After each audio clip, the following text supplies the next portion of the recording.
Thank you, Sam.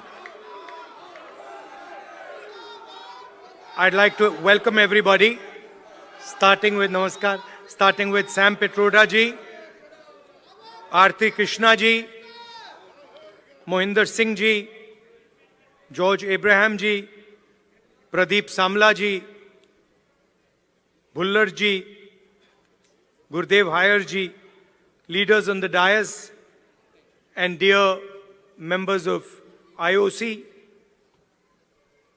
ladies and gentlemen, I'd like to welcome all of you here and wish you happy Onam and happy Ganesh Chaturthi.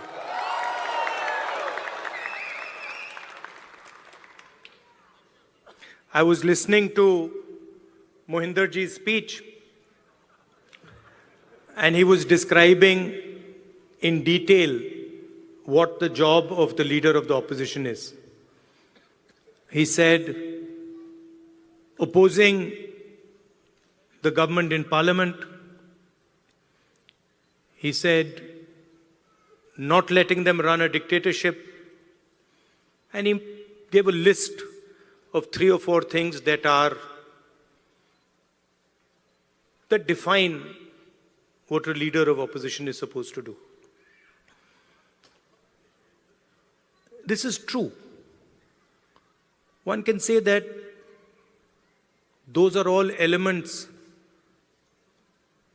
of the job. But while he was speaking, I was thinking to myself, actually, that is not really my role. Those are maybe my responsibilities. But my role is broader and bigger than that, and in many ways simpler than that. And while he was speaking, I thought to myself, if I'm going to speak to people of Dallas, I need to be clear about what my role is. And so I'd like to tell you that I believe my role is injecting the values of love, respect, and humility in Indian politics. I think what is missing in our political system and across parties, love, respect, and humility. Love to all human beings, not necessarily only of one religion, one community, one caste, one state, or to those who speak one language. Respect to everybody who is trying to build an India, not just the most powerful, but the weakest. And humility, not in others, but in oneself. So I think that is how I see my role. And if you were to ask me 5 years from now, do you consider yourself successful? I would look at these 3 things. I would say, have I helped bring the idea of love into the forefront of Indian politics? Have I helped make politicians and others, and myself in particular, more humble? Have I increased the respect that people have, that Indian people have with each other? Those would be the values that I would be thinking about.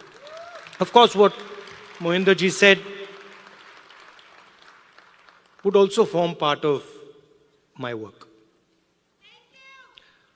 Now, we started here with the Indian national anthem. And while the national anthem was playing, I was thinking to myself that this song mentions all our states. And it mentions them all equally. It does not start by saying, this state is the best, and this state is the second best, and this state is the third best. The song basically describes India as a union of states. Very much like the United States. So often people say, oh, we share the fact that we are the two biggest democracies. But we share another very important fact, that we are both union of states. The United States, whose national anthem we also played, and in our constitution, it's clearly stated, India, that is Bharat, is a union of states. Which means, just like in the United States, no state is superior to any other state. No religion is superior to any other religion. No language is superior to any other language.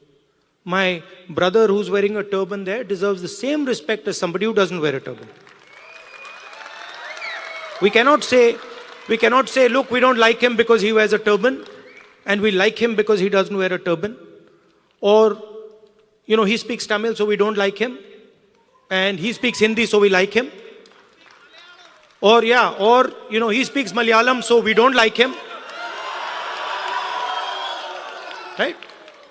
And so Telugu. Right? Because when we say Telugu, we are not just saying language. Embedded inside Telugu is history, is tradition, is music, is dance, is food, is everything. So if you say to the people of Andhra Pradesh that, look, Telugu is not as important as Hindi, you're insulting the people of Andhra Pradesh.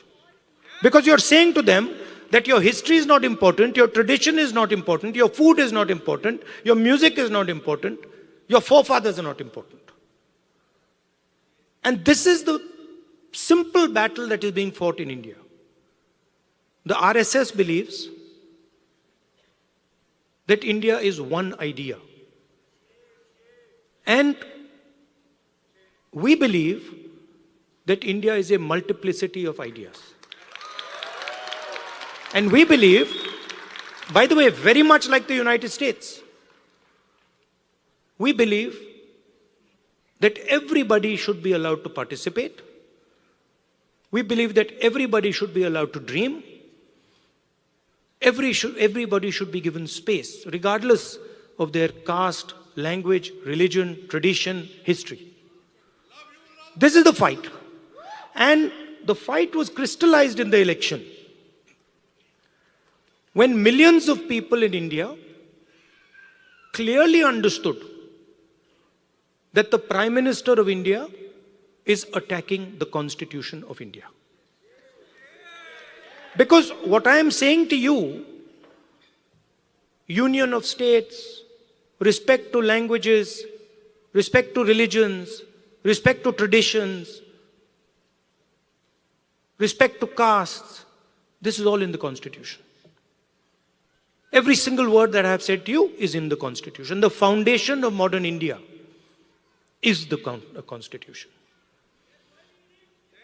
And what people understood in the election clearly, and I saw it happening, when I used to raise the Constitution like this, people understood what I was saying. They were saying that the BJP is attacking our tradition, attacking our language, attacking our states, attacking our histories. And most importantly, what they understood was that anybody who is attacking the Constitution of India is also attacking our religious tradition. Right? And that is why in my first speech in Parliament, you must have noticed, when I described Abhay Mudra, the fact that this is a symbol of fearlessness and it is present in every single Indian religion. You can look, you go on the internet and you can see. Every single Indian religion, Guru Nanak ji holds his hand like this. Shiva holds his hand like this. Every single Indian religion, the hand is a symbol of fearlessness. And when I was saying this, the BJP could not stand it. They don't understand. And we are going to make them understand. You see, and the other thing that happened that was very beautiful, that in fact I was amazed that it happened so quickly, was that fear of the BJP vanished, disappeared, gone. And we saw that immediately, within minutes of the election result, nobody in India was scared of the BJP or the Prime Minister of India. So these are huge achievements, not of Rahul Gandhi or the Congress party. We are peripheral. These are huge achievements of the people of India who realized, of democracy, of the people of India who realized that we are not going to accept an attack on our constitution. We are not going to accept an attack on our religion. We are not going to accept an attack on our states. Now finally, I'm speaking to people in Dallas. And who are you? You are people who have come from India. And the values that I have been describing, values of the Constitution, values of respect, values of humility, you carry them inside your heart. You have them in your blood. So when you came to this country, you did not come with arrogance. You came with humility. You did not come with hatred. You came with love and affection. And you did not come with disrespect, saying that, we are come to America and who are these people? We'll show them. No, you came with respect. So inside your heart is respect, is love, humility. And you are our ambassadors in one way. You're the bridge between these two unions. United States of America and Union of States, which is written in our Constitution. And so you have a very important role. Because the relationship between these two unions is going to determine the future of both these unions. The United States needs India, and India needs the United States. It's a fact. We cannot get away from it. So you have a very important role of being the bridge between your old home and your new home. Right? And in my view, you should travel freely between these two homes, and you should bring the idea of India to the United States and the ideas of the United States to India. Sam said that I had promised that I will go to Dallas. And it's true. But I would like to say that our trip was supposed to be longer, and we were supposed to go to New York, Washington, California, and Texas, and Chicago. And then we had to shorten the trip.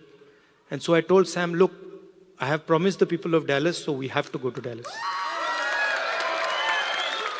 And so we included Dallas in our itinerary. And I think it was a very good idea. 100%. We'll come to Chicago. Love you. And we included Dallas. And I think it was a very good idea because Dallas is thriving. Texas is thriving. A lot of technology is moving here. And I can see that all of you are doing a tremendous job in raising the flag, raising the Indian flag here. So I'd like to thank you. And I'd like to also tell you that it's important that the ideas you carry of humility, of affection, of respect, you spread them between in our community here and also among the people of India. Thank you very much. Namaskar.